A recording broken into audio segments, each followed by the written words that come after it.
the concept album. It's the height of artistic ambition for a rock band. A statement of intent that you are to be taken seriously. We don't need no education. Lesser bands will try to just write a bunch of songs and put it in a decent order, but you have bigger dreams. You're not just some snot-nosed punk bashing out 3 chords, warbling out drivel about girls and dancing. No, you are a storyteller. You're a dramatist. You're a composer. You're a cultural commentator. You're a world builder. You're all of those things and more. You're an artist. Or if you're an act who the critics have never liked to begin with, you're gonna look like a pretentious bore who's disappeared up his own ass. But who knows? Maybe this is the project where everyone will finally recognize your genius. But only if you truly find that amazing, mind-expanding concept that becomes beloved for decades to come and is certainly not horribly cheesy and dated. Which brings us to the band Styx. Yes, Styx. Rock group from Chicago led by keyboardist Dennis DeYoung. Super popular in the late 70s and early 80s. In 1983, they were on top of the world, coming off a string of hits and multi-platinum albums with their specific blend of Midwestern arena rock, prog rock, and soft rock. But the 80s were really kicking into gear. Could they survive as new wave and hair metal began to crowd out classic rock? The answer was yes. Yes, they could. But only for a brief, strange moment in time. And only by making one of the weirdest, most puzzling songs in rock history, accompanied by a confused, half-baked record that made it no less baffling. A record called Kilroy was here.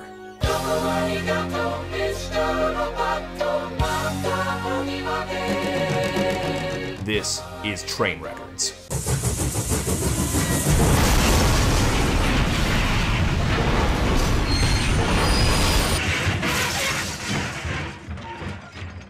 Look, I don't like Styx. Obviously I don't like Styx. I'm a music critic. It's part of the licensing exam. Can't be a music critic if you like Styx. My little brother likes Styx. He's a huge fan. He's seen them in concert like twice, has the t-shirts. I failed him. But yeah, they're just a band I have never been able to get into. I think they're tedious. Critics describe them as pompous to the point of flatulence. They're like Queen without the fun, or Yes without the complexity. And yeah, I agree with all that. But mostly I just don't like Dennis DeYoung's voice. Lady, when you're with me, I'm smiling. For me, his singing, it's just like the death of music. And the other 2 vocalists, Tommy Shaw and James Young, I'm not exactly fans of their voices either. I don't know. They got a couple good songs, I guess, if that's what you're into. But then there's Kilroy was here. Moms and dads, I see the future. I see a future without rock and roll music. When I started this project, I had one basic idea. Albums that flopped so hard that they ended careers. But how do you measure a flop album? By critical success? Critics didn't like Styx to begin with, so it wasn't like a drop in form or anything. By commercial failure? Kilroy was here sold pretty well. Granted, sometimes a bad reception doesn't manifest right away. Sometimes you can't see it in solid numbers until the follow-up. But we can't look at how the follow-up did because there wasn't one. No, the album killed the career of Styx in the most direct way possible. It broke up the band. I honestly have no idea if there was any backlash from Styx fans. The only backlash that ultimately mattered came from just 4 people. These guys, who never understood the project and got burnt out trying to help Dennis DeYoung realize his stupid, stupid vision. By the time the band reunited in 1990, their moment was officially over. But whether or not there was any fan backlash at the time, Kilroy Was Here has gone down in rock history not as a classic album, but as a bizarre, confused, half-remembered curiosity. Now, I'm approaching this album as a non-fan, and someone who wasn't even born yet when it came out. It's kind of difficult to tell where Kilroy Was Here fits in Styx's legacy, because Styx has had such an odd afterlife. The critics never turned around on them like they have for Journey, but Styx also kind of never went away or really waned in popularity. They still tour, their songs still get tons of play, everyone knows at least a few of their songs, they can sing a few bars of Come Sail Away. But ranking up with Come Sail Away as their most famous tune is probably their least representative song. The lead single from this album, Mr. Roboto. Arigato, Mr. Roboto, It was certainly the first song I knew from them. Well, I didn't know it, I just knew those 4 words. Domo, arigato, Mr. Roboto, Domo, Domo. It's such a stupid phrase, every part of it. Like they needed a name for their robot character, and so they came up with Mr. Roboto. It's like naming your dog Dog. It's one of the most inexplicable songs of the 80s. And if you know the 80s, that's saying something. But goddamn do they sell it. It is such glorious cheese. Domo, Domo. It's just so wonderfully ridiculous. At least that part is. When I actually listened to the full thing, I was horrendously disappointed. All the parts before Domo, they're just so bad. You're wondering who I am. Secret, secret, I got a secret. Machine or mannequin. Secret, secret, I got a secret. Mannequin? With parts made in Japan. Secret, secret, I got a secret. I am the modern man. What? I am the modern man. The margarine man? What does that mean? What is modren? What could that possibly mean? Is that just a typo that you never fixed? I'm not a robot without emotions. I'm not what you see. I don't know how to put it into words, but the entire main part of the song isn't the fun kind of cheese, it's just annoying. I'm not sure what it is for me exactly. Maybe it's just Dennis DeYoung's awful, ear-bleeding voice again.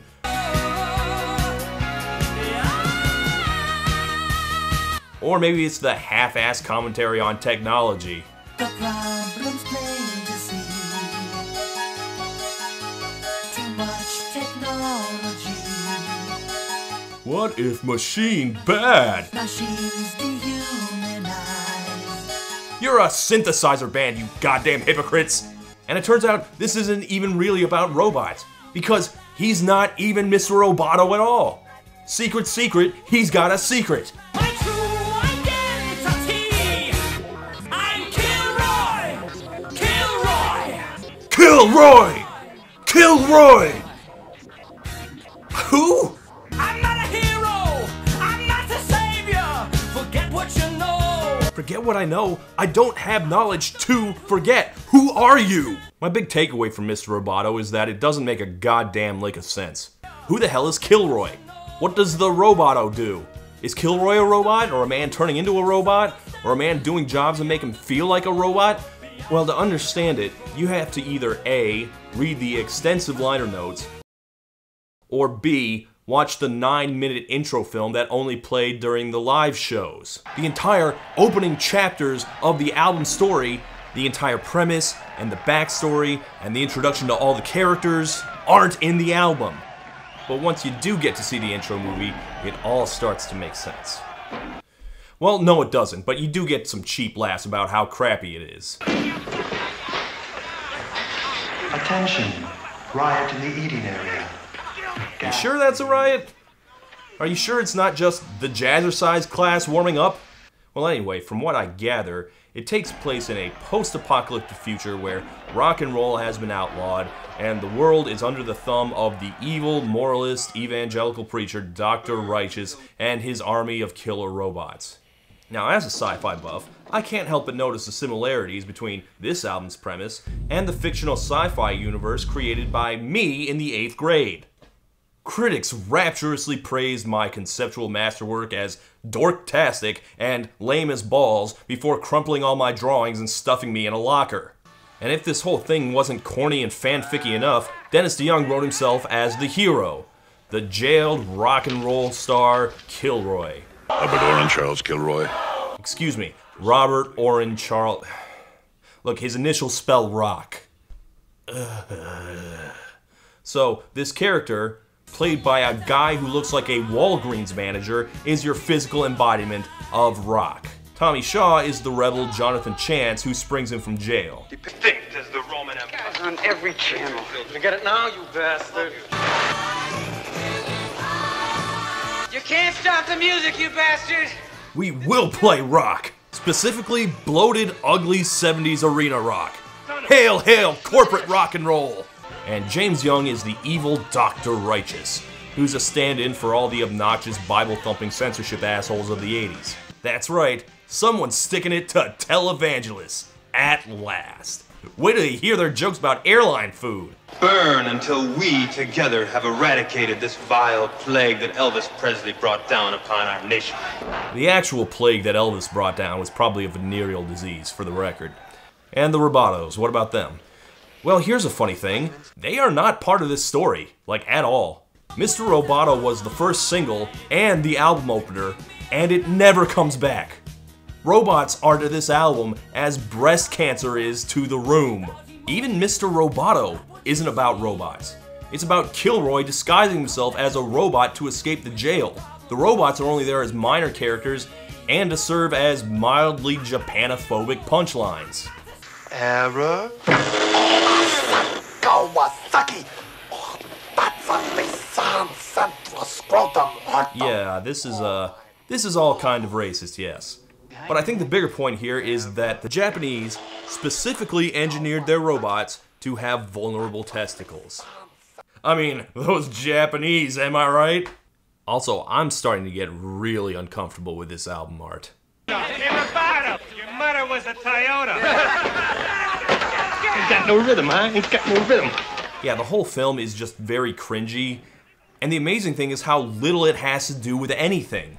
Like, for example, let's look at the second big hit from that album, Don't Let It End. What can I do? Pictures of you still make me cry. Trying to live without your love. It's so hard to do. It's a love ballad. Don't let it end. Baby, we could have so much more. It's just a normal Styx ballad. Who is it to? Any of the other characters? Like, no. It doesn't have anything to do with that.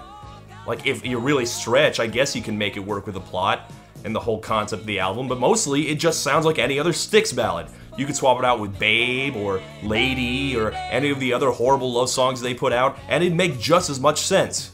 Or take the last big hit off that album, Renegade.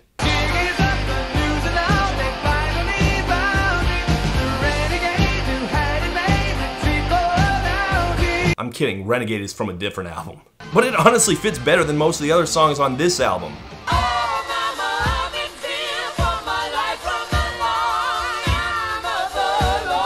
See how easily you can make that fit?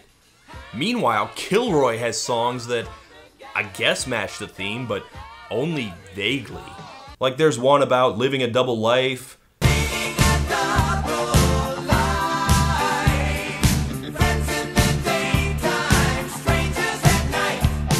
But not like living a double life as a robot or anything. And honestly, I'm not sure what kind of double life they're talking about. The lyrics don't explain it. There's no video.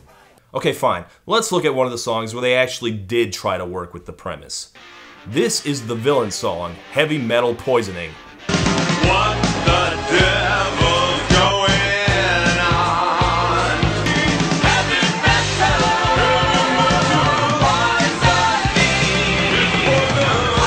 It's the only time where the project actually reaches the level of awesome goofiness that Mr. Roboto promises.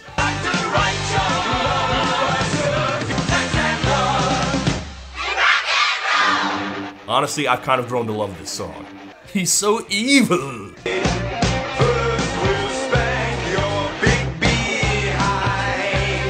But then, oh no! Jonathan Chance comes in with his fiery rebellion! No! He's playing rock and roll in my rock and roll song!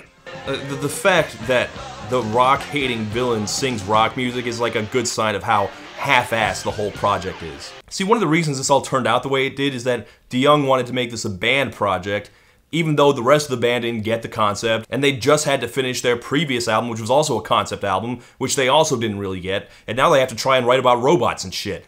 Just kind of came up empty. I just couldn't think of songs about robots. I mean, give James Young here credit, he's at least trying. He is hamming it up with gusto. As opposed to Tommy Shaw, who could just not get on board with this whole stupid enterprise at all. And boy does it show. You can't stop the music, you bastard! Damn it! Damn it! When I heard on the news you'd escaped from prison, I knew in my heart that you'd seen it when I jammed Righteous's TV show, right? This is crazy. Why can't for once we just learn from the past? Shockingly, after the band broke up, Shaw did not pursue a film career. Shaw wrote 3 songs for the album, only one of which was released separately. The 4th and final single, Haven't We Been Here Before? And I believe if we learn from the past, we'd say, haven't we been here before?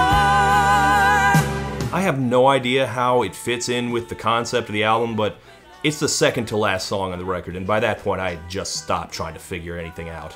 Even the video doesn't have anything to do with Kilroy. They had just given up at that point. Maybe it all made more sense if you saw it the way it was originally conceived, as a multimedia stage theater musical. The problem was that they had to play it in small theaters where they couldn't make up their extensive budget, and when they tried to bring it to the stadiums they were used to, I mean, they were up there in front of angry rednecks who just want to hear Blue Collar Man, and they have to sit through bad dinner theater. Boo! Play More Than a Feeling already! So you can understand why the band broke up after this. In hindsight, is Kilroy all that bad an album? Honestly, no. Despite its ambitions, it's basically just a Styx album. If you took out Mr. Roboto and the whole sci-fi universe, it'd just be another Styx album. The fans would like it, I would not like it, and the world would keep turning. But the whole mess of gibberish about Kilroy and Dr. Righteous and the Robotos, it all just burdens the record with expectations that it can't live up to. It is tragically half-assed, even unfinished arguably, and it doesn't come close to meeting the goals it set for itself. And it's a shame because MTV could have been really good for the theatricality of prog rock. Instead, Mr. Roboto is basically the genre's last gasp of popular relevance. Styx eventually reunited without DeYoung, and to this day DeYoung has not been invited to rejoin the band, so fittingly the band only plays snippets of a couple of Kilroy songs in concert. But even with all that I've said about it, I wouldn't want to live in a world without Mr. Roboto, you know? I don't ever choose to sit and listen to it, but I'm glad it exists. It's one of those bad ideas that you just can't forget and you can't get rid of. If Mr. Roboto has any real theme, it's about the fear of becoming obsolete. And that's exactly what happened to Styx. The irony is just too delicious. Styx wanted to sound futuristic, and they ended up sounding so behind the times. They could not adapt to the changing tide of modern music. Or modren music. Whatever the hell that means. Keep right.